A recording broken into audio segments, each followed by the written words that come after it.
Hi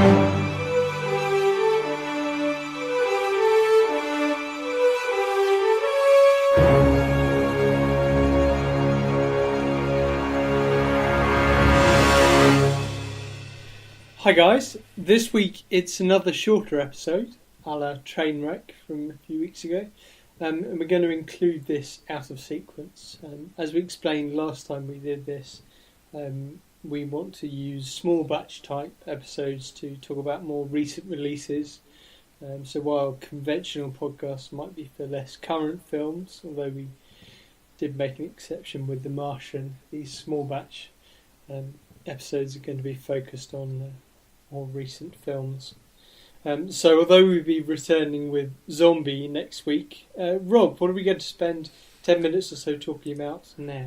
We're going to talk about the very recent release, I believe it's the 24th Bond film, SPECTRE.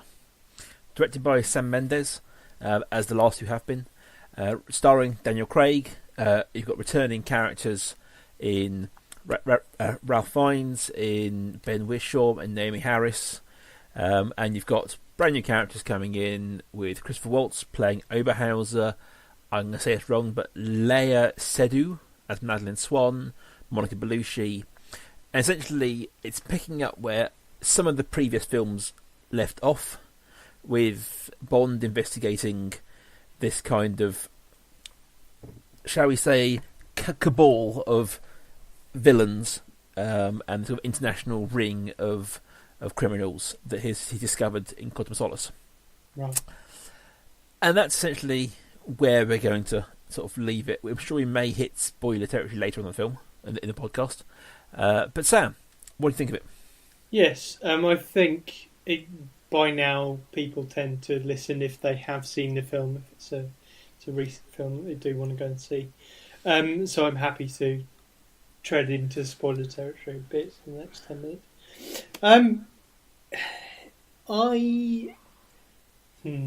Yes. When I spoke to Rob about this immediately afterwards, I said there were bits that I definitely enjoyed, and there are other bits that I have huge reservations about. I greatly enjoyed some of the action sequences. I did feel though that at times it was a bit like it was a TV series. It was a bit like there would be a set piece every half an hour or so, like you might have in a TV series, and they would jam together with a sort of loosely binding narrative, not necessarily a conventional filmic arc. Some of the set pieces I did like, although the first set piece in Mexico I was not such a fan of. The ending of the set piece in particular, I felt the green screen at the end of that it just felt a bit wrong to me. Although I did have it pointed out to me that it was technically brilliant leading up to that. It was one beautiful long shot. That was really well done. I suppose my main problem, it comes with one of the principal narrative threads, which involves a new wave of intelligence, and it's led by C, played by the brilliant, I absolutely love him, Andrew Scott, amazing actor, which is an aggressive, corporatised form of surveillance that essentially follows contemporary centre-right ideas. It follows those ideas to their logical conclusion. So Andrew Scott is sort of David Cameron, but with a greater range of facial expression. He has several speeches where he will say things about in democracy not being important when you come to think of someone's safety, and it's the sort of thing you might hear in the mouth of a modern day Tory politician. And then the trouble is that what's set up in opposition to this is a bit of a dinosaur-like 00 section. It felt at times like it was a bit of a 1970s version of Bond. You had a male M. I mean, not taking anything away from Ralph Fiennes, who's very good, but the fact remains that he he would have been equally good in a Roger Moore Bond film. And it has a sort of flirtatious but essentially redundant Moneypenny who looks good and doesn't do much else. And Ben Whishaw, who I thought was one of the highlights of Spectre, appears to now be forced into a Bernard Cribbins type role. He is just that. Do I mean Bernard Cribbins? Q from yeah. And at one point he was very close to saying, "Don't touch that 007." In one of the labs. So this would seem to be sort of anti-big finance and pro-democracy and sticking it to sea. It didn't really feel like that. I felt disappointed that this was the version of reality that we were given in opposition to those big political ideas. So I felt that it was sort of actually politically quite depressing, deeply depressing. And so we had to choose between elitist, dazzlingly rich dictatorship and sort of a bumbling, casually racist, misogynistic throwback, which you get with more traditional Bond films. And that is my rant about this film. You'll notice carefully, Lynn, that Sam isn't very good at the shorter podcasts, and that's him ranting for 6.5 minutes of our 10-minute podcast. Yeah, good point. Right, I'll shut up now. Whilst not in such flowery language, I would probably echo you. The film's fine, really, and that is me damning it with faint praise. It's fine, it's a Bond film. It's better than Quantum of Solace. It's better than some of the last few Pierce Brosnan films. It's not great. I think that, as Sam says, some of the action scenes are great. Some of the set pieces are brilliant, and I would agree with Sam entirely on the first one that technically the opening shot of the film is amazing. When they track Bond through Mexico, through Day of the Dead, all the way up into a room, onto the roofs, it's great. But it is let down by a slightly comically and badly done end to that scene. I think the problem I find with this film falls in two camps. They're both kind of the same thing. One of which is we've seen all this before. We've had Bond trying to prove his worth in the modern day. What is the worth of 007 or the Bond or 00 contingent in the modern day? And we've been through that. We've been through that twice now, and this is the third time in which he's had to defend his value. And at a certain point, they need to move on from that. Like, we accept that Bond is going to exist in this world. No one's looking for realism from a Bond film. Yeah. They need to move on from that, and that also links to this kind of the current mantra amongst almost every film is the idea of a shared universe. This film doesn't make any sense unless you've seen the previous ones. I have no problem with that. But these are Bond films. Like, the Bond films have always stood on their own. You can sit down and watch any Bond film and not really need much prehistory. It's just a good, fun Bond film. And at this point, I'm trying to think back to a film I saw 4 years ago that wasn't very good.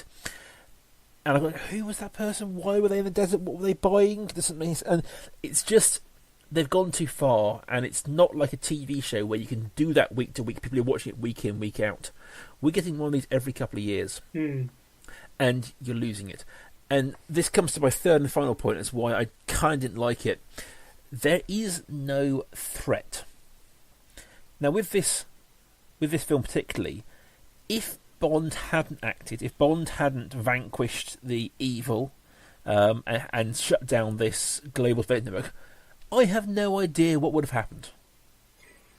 Like, it wasn't like, I'm not saying that every film has to, involve nuclear Armageddon around the world. Yes, that was something that we talked about coming out of it, is like Christoph Waltz was criminally underused. I mean, this is a 2-time Oscar winner, and essentially all he does is shrug his shoulders. Like, when he's asked what he's doing, he says, "Well, I'm just messing with your head." Like, let's be honest, there's nothing behind what I'm doing.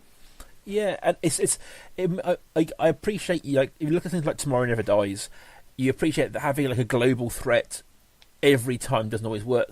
But I just, like, it wasn't like that I didn't believe the threat. I just didn't know what it was. If Bond hadn't gone in there kicking stones over, no one would have died here. It's just like, I'm not quite sure what the point of all of this was. Yes, we've got, there's the idea that a global terrorist network is seeing all our information, but so? Like, not so, but like, what are they getting from that? It's not like this feels like phase 1 of their plan to get this information, and I've got no idea what phase 2 is. Why do I care? Beyond generally terrorists are bad. Like, I'm not sure what the end game for anybody is here. And even the case of Christopher Waltz, who, in absolute surprise to nobody, turns out playing Blofeld, his entire plan is let bad down by the fact that his carefully researched drill thing doesn't work.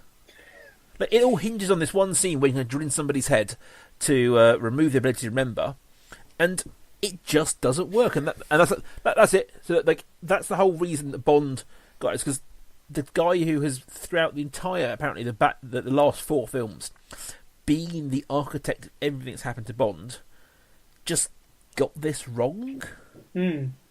It just didn't make it. I like the set pieces. I love the effects. The scene in which the base blows up is an incredible shot of explosions. Yeah, but it's like you were saying, like, the response is to lots of this film. I just didn't care, and I didn't. The film, it wasn't like in something like Babadook, where I got why I was supposed to care. I didn't care, but I understood what the film was trying to say. Like, if I look at this film as a pure story, I don't get why I care. They've got this. We always know that the girls fall for Bond. That's fine, but this the Doctor falls in love with him, and he clearly loves her back. What happened to the Bond from Casino Royale who slept with a married woman who then gets killed? And he's like, that's all right. Like, that was a fresh take on this character. Like, we weren't supposed to like Bond particularly. No, the whole of Casino Royale was sort of a journey for that Bond. He turns from someone you don't like, who sleeps with a married woman, to actually someone you care about, because there is someone at the end that he falls in love with, and he genuinely thinks he's giving up his life to be with her, to have this new life with her. And obviously this film ends with him once again giving up that life, and I couldn't work out from the end, has he left 00? Yeah, I don't know. Has he given up the years of Bond to go with a girl who he's known for probably about a week? And I just didn't feel the chemistry between them that would lead. Like, in the very first film, him and Eva Green, I got that. From the first scene where they're together, you get that chemistry, you get that sparkle, you see why Bond, who is this man of the world, would give it all up for this girl. Here, I just didn't get it. And, and I just... I think, as you say, the response to it was so... Like, it was nice, it was pretty, Monica Bellucci's in it, there was explosions. But I just didn't care. There was something to say something about how clever this film was, and that's not necessarily a good thing. And it felt at times that this film wanted to remind us how clever it was. But one of the things was the Doctor's name. It's called Madeleine Swan. Those of you who care anything about Proust, which is a vanishingly small number of people who listen to this podcast, will know that the first book of Proust's phenomenal, huge modernist novel in 7 parts was called Swan's Way, and the trigger for a memory of childhood was a baking cake, and that cake was a French Madeleine. So this is a figure who is standing for remembrance of a childhood and remembrance of things past. But I just, like you say, I find myself struggling to care about that. That is something that I think, oh yeah, that's a clever thing you've done there. Well done. But yeah, so what? Yeah. Anyway, yeah. So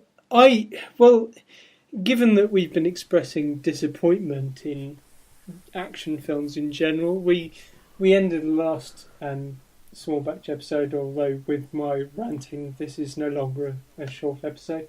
We ended the last one with with one recommendation. What would be your one recommendation, Rob, for a good spy film to watch? Well, I'm going to stick within the Bond genre because I think it can be good. Mm-hmm. And my recommendation is going to be Goldeneye. Goldeneye is the very first Pierce Brosnan film. I think it is the film that launched him. It's a very different Bond to the Daniel Craig Bond. This is pre Austin Powers, so it still has some of the gadgets and the quips and the girls. But I think it's well written, it's tightly written, it's well performed throughout, and I think it's a cracking one to go and watch. All right, good. It was Sam. it was the first. I think it was the first Bond film I saw, because I didn't really know anything about Bond before I saw Goldeneye at the cinema. Yeah, my recommendation would be outside the Bond genre, and is a film that I think does better the sort of film that this film was trying to be. Maybe is the first Bourne film. I think is brilliant. I know, well, it's another week of Matt Damon recommendations, but he is very good in the first Bourne film, and his relationship with the female driver who takes him from Switzerland and over the border is it genuinely has that chemistry that you're missing in the relationship between Daniel Craig and Lea Seydoux. Can you tell I've forgotten her name? It'll come to me. Anyway, so that would be my recommendation for a really good spy film to go and watch. Fair enough. Well, guys, check us out. Come back next week for our delayed talk on Zombie, or Zombie 2. But for then to now, you can find us on Twitter at Prestige Podcast. Me at Life Academic. And me at Rob Kaiju. See you then.